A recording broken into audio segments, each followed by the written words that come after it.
A Dívida, de Arthur Azevedo. I. Montenegro e Veloso formaram-se no mesmo dia, na Faculdade de Direito de São Paulo.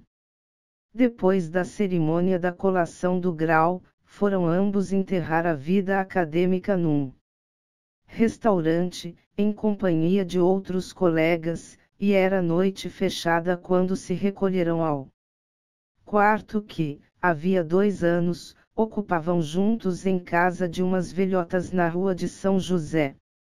Aí se entregaram à recordação da sua vida escolástica, e se enterneceram defronte um do outro, vendo aproximar-se a hora em que deviam separar-se, talvez para sempre. Montenegro era de Santa Catarina e Veloso do Rio de Janeiro. No dia seguinte aquele partiria para Santos e este para a capital do Império. As malas estavam feitas. Talvez ainda nos encontremos, disse Montenegro. O mundo dá tantas voltas. Não creio, respondeu Veloso. Vais para a tua província, casas-te, e era uma vez. Montenegro. Caso-me. Aí vens tu.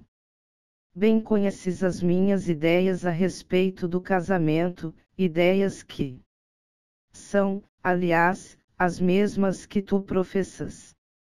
Afianço-te que hei de morrer solteiro. Isso dizem todos. Veloso, tu conheces-me há muito tempo, já deves estar farto de saber que eu quando digo. Pois sim, mas há de ser difícil que em Santa Catarina te possas livrar do cônjuge vobis. Na província ninguém toma a sério um advogado solteiro. Enganaste. Os médicos, sim, os médicos é que devem ser casados. Não me engano tal. Na província o homem solteiro, seja qual for a posição que ocupe, só é bem recebido nas casas em que haja moças casadeiras. Quem te meteu essa caraminhola na cabeça? Se fossas, como eu, para a corte, acredito que nunca te casasses, mas vais para o desterro. Estás aqui, estás com uma ninhada de filhos. Queres fazer uma aposta? Como assim? O primeiro de nós que se casar pagará ao outro. Quanto? Vê tu lá. Deve ser uma quantia gorda. 1 conto de réis. Eu piei. 1 conto de réis não é dinheiro. É preciso que a aposta seja de 20 contos, pelo menos. Ó Veloso, tu estás doido. Onde vamos nós arranjar 20 contos de réis? O diabo nos leve se aqueles canudos não nos enriquecerem. Está dito? Aceito. Mas olha que é sério. Muito sério. Vai preparando papel e tinta enquanto vou comprar 2 estampilhas. Sim, senhor. Quero o preto no branco. Há de ser uma obrigação recíproca, passada com todos. Os Fs e Rs. Veloso saiu e logo voltou com as estampilhas. Senta-te e escreve o que te vou ditar. Montenegro sentou-se, tomou a pena, mergulhou-a no tinteiro, e disse: Pronto. Eis o que o outro ditou e ele escreveu. Devo ao bacharel Jaime Veloso a quantia de 20 contos de réis, que lhe pagarei no dia do meu casamento, oferecendo como fiança desse pagamento, além da presente declaração, a minha palavra de honra. Agora eu, disse Veloso, sentando-se. Devo ao bacharel Gustavo Montenegro a quantia de 20 contos de réis, etc. As declarações foram estampilhadas, datadas e assinadas, ficando cada um com a sua No dia seguinte Montenegro embarcava em Santos e seguia para o sul, enquanto Veloso, arrebatado pelo trem de ferro, se aproximava da corte. Segunda. Montenegro ficou apenas 3 anos em Santa Catarina, que lhe pareceu um campo demasiado estreito para as suas aspirações. Foi também para a corte, onde o conselheiro Brito, velho e conhecido advogado, amigo da família dele, paternalmente se ofereceu para encaminhá-lo, oferecendo-lhe um lugar no seu escritório. Chegado ao Rio de Janeiro, o catarinense desde logo procurou o seu companheiro de estudos. E não encontrou da parte deste o afetuoso acolhimento que esperava. Veloso estava outro, em 3 anos transformará-se completamente. Montenegro veio achá-lo satisfeito e feliz, com muitas relações no comércio, encarregado de causas importantes, morando numa bela casa, frequentando a alta sociedade, gastando à larga. O catarinense, que tinha uma alma grande, sinceramente estimou que a sorte com tanta liberalidade houvesse favorecido o seu amigo, ficou, porém, deveras magoado pela maneira fria e pelo mal disfarçado ar de proteção com que foi recebido. Veloso não se demorou muito em falar-lhe da aposta de São Paulo. Olha que aquilo está de pé. Certamente. A nossa palavra de honra está empenhada. Se te casas, não te perdoo a dívida. Nem eu a ti. Os dois bacharéis separaram-se friamente. Veloso não pagou a visita a Montenegro, e Montenegro nunca mais visitou Veloso. Encontravam-se às vezes, fortuitamente, na rua, nos bondes, nos tribunais, nos teatros, e Veloso perguntava infalivelmente a Montenegro: então, ainda não és noivo? Não? Que diabo! Estou morto por entrar naqueles 20 contos. Terceira. Um dia, Montenegro foi convidado para jantar em casa do conselheiro Brito. Não podia faltar. Porque fazia anos o seu venerando protetor, mestre e amigo. Lá foi, e encontrou a casa cheia de gente, passeando os olhos pelas pessoas que se achavam na sala, causou-lhe rápida e agradabilíssima impressão uma bonita moça que, pela elegância do vestuário e pela vivacidade da fisionomia, se destacava num grupo de senhoras. Era a primeira vez que Montenegro descobria no mundo real um físico de mulher, correspondendo pouco mais ou menos ao ideal que formara. Não há mulher, por mais inexperiente, a quem escapem os olhares interessados de um homem. A moça imediatamente percebeu a impressão que produzira, e, ou fosse que por seu turno simpatizasse com Montenegro, ou fosse pelo desejo vaidoso de transformar em labareda a fagulha que fascaram seus olhos, o caso é que se deixou vencer pela insistência com que o bacharel a encarava, e esboçou um desses indefiníveis sorrisos que nas batalhas do amor equivalem a uma capitulação. O acordo tácito e imprevisto daquelas duas simpatias foi celebrado com tanta rapidez, que Montenegro, completamente hóspede na arte de namorar, chegou a perguntar a si mesmo se não era tudo aquilo o efeito de uma alucinação. O namoro foi interrompido pela esposa do conselheiro Brito, que entrou na sala e cortou o fio a todas as conversas, dizendo: vamos jantar. À mesa, por uma coincidência que não qualificarei de notável, colocaram Montenegro ao lado da moça. Escusado é dizer que ainda não tinham acabado a sopa, e já os dois namorados conversavam um com o outro como se de muito se conhecessem. Na altura do assado, Montenegro acabava de ouvir a autobiografia, desenvolvida e completa, da sua fascinadora vizinha. Chamava-se Laurentina, mas todas as pessoas do seu conhecimento a tratavam por Lala. Gracioso diminutivo com que desde pequenina lhe haviam desfigurado o nome. Era órfã de pai e mãe. Vivia com uma irmã de seu pai, senhora bastante idosa e bastante magra, que estava sentada do outro lado da mesa, cravando na sobrinha uns olhares penetrantes e indagadores. Os pais não lhe deixaram absolutamente nada, além da esmeradíssima educação que lhe deram. Mas a tia, que generosamente a acolheu em sua casa, tinha, graças a Deus, alguma coisa. Pouca, o necessário para viverem ambas sem recorrer ao auxílio de estranhos nem de parentes. Para não ser muito pesada a tia, Lala ganhava algum dinheiro dando lições de piano e canto em casas particulares, eram os seus alfinetes.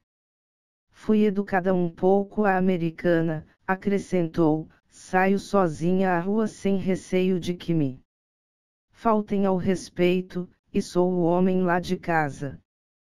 Quando é preciso, vou eu mesma tratar dos negócios de minha tia. E elevando a voz. Não é assim, titia.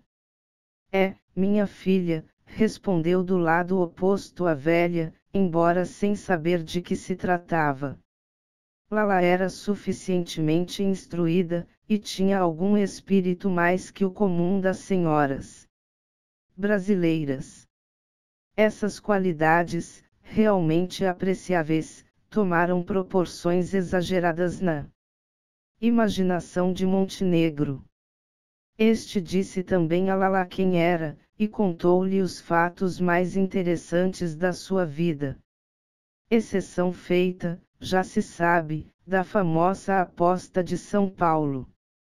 E tão entretidos estavam Montenegro e Lala nas mútuas confidências que cada vez mais os prendiam, que nenhuma atenção prestaram aos incidentes da mesa, inclusive os brindes, que não foram poucos. Acabado de jantar, improvisou-se um concerto e depois dançou-se. Lala cantou um romance de Toste. Cantou mal, com pouca voz, sem nenhuma expressão, e a Montenegro pareceu aquilo non plus ultra da cantoria. Dançou com ela uma valsa, e durante a dança apertaram-se as mãos. Com uma força equivalente a um pacto solene de amor e fidelidade. Ele sentia-se absolutamente apaixonado quando, de madrugada, se encaminhou para casa. Depois de fechar a portinhola do carro e magoar os dedos da moça num último aperto de mão. Era dia claro quando o bacharel conseguiu adormecer. Sonhou que era quase marido. Estava na igreja, de braço dado a Lala, deslumbrante nas suas vestes de noiva. Mas ao subir com ela os degraus do altar, reconheceu na figura do sacerdote, que os esperava de braços erguidos, o seu colega Veloso, credor de 20 contos de réis. Quarta. Nesse mesmo dia Montenegro estava sozinho no escritório, e trabalhava, quando entrou o conselheiro Brito. Bom dia, Gustavo. Bom dia, conselheiro. O velho advogado sentou-se e pôs-se a desfolhar distraidamente uns autos, mas, passados alguns minutos, disse muito naturalmente, sem levantar os olhos. Gustavo, aquilo não te serve. Aquilo que? Faze-te de novas. Alalá. Mas, não negues. Toda a gente viu. Vocês estiveram escandalosos.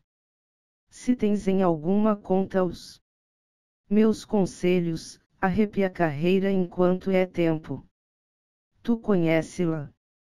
Não, senhor, mas encontrei-a em sua casa, e tanto bastou para formar dela o melhor conceito. Lá por isso, não, meu rapaz. Eu não fumo, mas não me importa que fumem perto de mim. Então ela. Não digo que seja uma mulher perdida, mas recebeu uma educação muito livre, saracoteia sozinha por toda a cidade e não tem podido, por conseguinte, escapar à implacável maledicência dos fluminenses. Demais, está habituada ao luxo da rua, que é o mais caro. Em casa arranjam-se ela e a tia sabe Deus como. Não é mulher com quem a gente se quer. Depois, lembra-te que apenas começas e não tens ainda onde cair morto. Enfim, és um homem, fez o que bem te parecer. Essas palavras, proferidas com uma franqueza por tantos motivos autorizada, calaram no ânimo do bacharel. Intimamente ele estimava que o velho amigo de seu pai o dissuadisse de requestar a moça, não pelas consequências morais do casamento, mas pela obrigação, que este lhe impunha, de satisfazer uma dívida de 20 contos de réis, quando, apesar de todos os seus esforços, não conseguirá até então pôr de parte nem o terço daquela quantia. Mas o amor contrariado cresce com inaudita violência. Por mais conselhos que pedisse a razão, por mais que procurasse iludir-se a si próprio, Montenegro não conseguia libertar-se da impressão que lhe causara a moça. O seu coração estava inteiramente subjugado. Ainda assim, lograria, talvez, vencer-se, se, 20 dias depois do seu encontro com Lala, esta não lhe escrevesse um bilhete que neutralizou todos os seus elementos de reação. Doutor, sinto que o nosso romance o enfastiar-se tanto, que o senhor não quisesse ir além do primeiro capítulo. Entretanto, não imagina como sofro por não saber os motivos que atuaram no seu espírito para interromper tão bruscamente a leitura. Diga-me alguma coisa, dê-me uma explicação que me tranquilize ou me desengane. Esta incerteza mata-me. Escreva-me sem receio, porque só eu abro as minhas cartas. Lala. A primeira ideia de Montenegro foi deixar a carta sem resposta, e empregar todos os meios e modos para esquecer-se da moça e fazer-se esquecer por ela. Refletiu, porém, que não poderia justificar o seu procedimento, se recusasse a explicação com tanta delicadeza solicitada. Resolveu, portanto, responder a Lala com um desengano categórico e formal, e mandou-lhe esta pílula dourada. Lala. Deus sabe quanto eu a amo e que sacrifício me imponho para renunciar à aventura e à glória de pertencer-lhe, mas um motivo imperioso existe, que se opõe inexoravelmente à nossa união.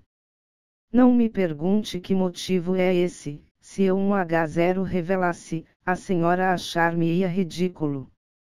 Basta dizer-lhe que a objeção não parte de nenhuma circunstância a que esteja ligada à sua pessoa, parte de mim mesmo, ou antes, da minha pobreza.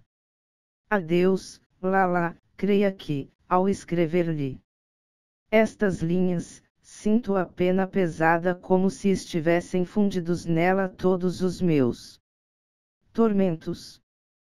GM. Que conselho me dá você, Messê? Perguntou Lala à sua tia, depois de ler para ela ouvir a carta. De Montenegro. O conselho que te dou é tratares de arranjar quanto antes uma entrevista com esse moço, e entenderes-te verbalmente com ele. Isto de cartas não vale nada. Ele que te diga francamente qual é o tal motivo, e talvez possamos remover todas as dificuldades. Não percas esse marido. Minha filha. O doutor Montenegro é um advogado de muito futuro, pode fazer a tua felicidade. No dia seguinte Montenegro recebeu as seguintes linhas. Amanhã, quinta-feira, às 2 horas da tarde, tomarei um bonde no Largo da Lapa, porque vou dar uma lição na Rua do Senador Vergueiro. Esteja ali por acaso, e por acaso tome o mesmo bonde que eu e sente-se ao pé de mim. Recebi a sua carta, é preciso que nos entendamos de viva voz. Lala. O tom desse bilhete desagradou a Montenegro. Quem o lesse diria ter sido escrito por uma senhora habituada a marcar entrevistas. Entretanto, à hora aprazada o bacharel achou-se no Largo da Lapa. Recuar seria mostrar uma pusilanimidade moral, que o envergonharia eternamente. Depois, como ele possuía todas as fraquezas do namorado, deixou-se seduzir pela provável delícia dessa viagem de bonde. Quando o veículo parou no Largo do Machado, Lala sabia já qual o motivo pecuniário que se opunha ao casamento. Ouvira sem pestanejar a confissão de Montenegro. O motivo é grave, disse ela, o doutor Veloso tem a sua palavra de honra, e o senhor não pode mudar de estado sem dispor de uma soma relativamente considerável, mas, eu sou mulher e talvez consiga. O quê? Perguntou Montenegro sobressaltado. Descanse. Sou incapaz de cometer qualquer ação que nos fique mal. Separemo-nos aqui. Eu lhe escreverei. Lala estendeu a mão enluvada que Montenegro apertou, desta vez sem lhe magoar os dedos. Ele apiou-se e galgou o estribo de outro bonde que partia para a cidade. Já está pago, disse o condutor a Montenegro quando este lhe quis dar um níquel. O bacharel voltou-se para verificar quem tinha pago por ele, e deu com os olhos em Veloso, que lhe disse de longe, rindo-se. Foi por conta daqueles 20, sabes? Reza-lhes por alma. Bradou Montenegro, rindo-se também. Vê. Esse reza-lhes por alma queria dizer que Montenegro voltara desencantado do seu passeio de bonde. Lala parecera-lhe outra, mais desenvolta, mais americana, completamente despida do melindroso recato que é o mais precioso requisito da mulher virgem. Ele deixou-se convencer de que a moça, depois de ouvir a exposição franca e leal das suas condições de insolvabilidade, desistira mentalmente de considerá-lo um noivo possível, dizendo por dizer aquelas palavras. Talvez eu consiga, palavras à toa, trazidas ali apenas para fornecer o ponto final a um diálogo que se ia tornando penoso e ridículo. Montenegro fez ciente do seu desencanto ao conselheiro Brito, que lhe deu parabéns, e daí por diante só se lembrou de Lala como de uma bonita mulher de quem faria com muito prazer sua amante, mas nunca sua esposa. Desaparecera completamente aquele doce enlevo causado pela primeira impressão. O reza-lhes por alma saiu-lhe dos lábios com a impetuosidade de um grito da consciência. A desilusão foi tão pronta como pronto havia sido o encanto. Fogo de palha. Sexta. Entretanto, mal sabia Montenegro que Lala considera um plano extravagante e o punha em prática enquanto ele, tranquilo e despreocupado, imaginava que ela o houvesse posto à margem. Depois de aconselhar-se com a tia, que não primava pelo bom senso, a professora de piano e canto encheu-se de decisão e coragem, foi ter com o doutor Veloso no seu escritório e disse-lhe que desejava dar-lhe 2 palavras em particular. A beleza de Lala deslumbrou o advogado, e, como este era extremamente vaidoso, viu logo ali uma conquista amorosa em perspectiva. Tenha a bondade de entrar neste gabinete, minha senhora. Lala entrou, sentou-se num divã, e contou ao doutor Veloso toda a sua vida, repetindo, palavra por palavra, o que dissera a Montenegro durante o jantar do conselheiro Brito. Admirado de tanta loquacidade e de tanto espírito, Veloso perguntou-lhe, terminada a história: em que poderia servi-la? Sou amada por um homem que é digno de mim, e o nosso casamento depende exclusivamente do doutor. De mim. A minha ventura está nas suas mãos. Custa-lhe apenas 20 contos de réis. Não quero crer que o doutor se negue a pagar por essa miserável quantia a felicidade de uma órfã. Não compreendo. Compreenderá quando eu lhe disser que o homem por quem sou amada é o seu amigo e colega Dr. Gustavo Montenegro. Escusado é dizer que ele ignora absolutamente a resolução que tomei de vir falar-lhe. Acredito. Qual é a sua resposta? Minha senhora, balbuciou Veloso, sorrindo, eu tenho algum dinheiro, tenho. Mas perder. Assim 20 contos de réis. Recusa? Não, não recuso, mas peço algum tempo para refletir. Depois de amanhã venha buscar a resposta. A conversação continuou por algum tempo, e Veloso começou a sentir pela moça a mesmíssima impressão que ela causara a Montenegro. Lala notou o efeito que produzia, e pôs em distribuição todos os seus diabólicos artifícios de mulher astuta e avisada. Feliz Gustavo. Feliz, porque é amado. Oh! Não vá agora supor que ele me inspirasse uma paixão desenfreada. É um marido que me convém, isso é, mas se o doutor não abrir mão da dívida, e ele não se puder casar, não creia que eu me suicide. Ouvindo esta frase, Veloso adiantou-se tanto, que, 2 dias depois, quando Lala foi saber a resposta, ele recebeu-a com estas palavras: não? Se eu abrisse mão dos 20 contos, ele seria seu marido, é. E eu, tenho ciúmes. No dia seguinte ele era apresentado à tia, manejo aconselhado pela própria velha. Este é mais rico, mais bonito e até mais inteligente que o outro. Não o deixes escapar, minha filha.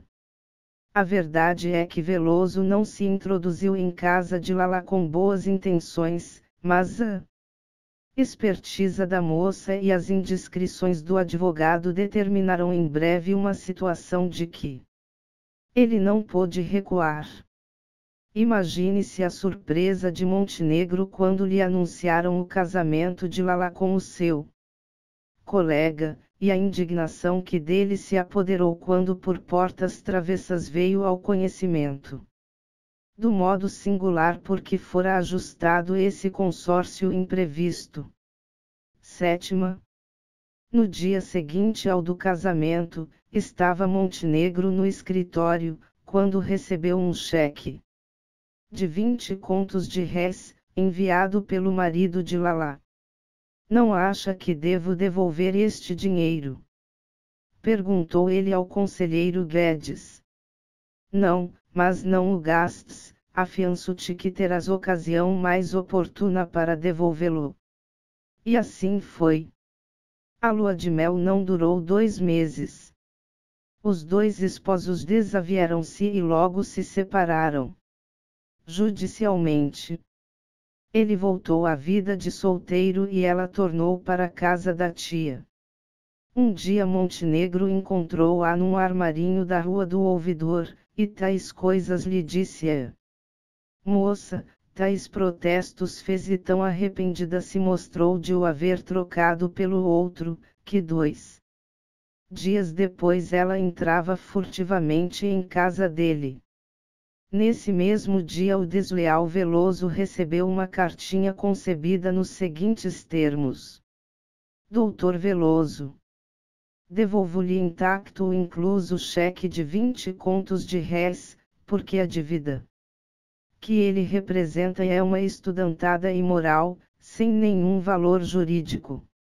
Gustavo Montenegro. Contos fora da moda.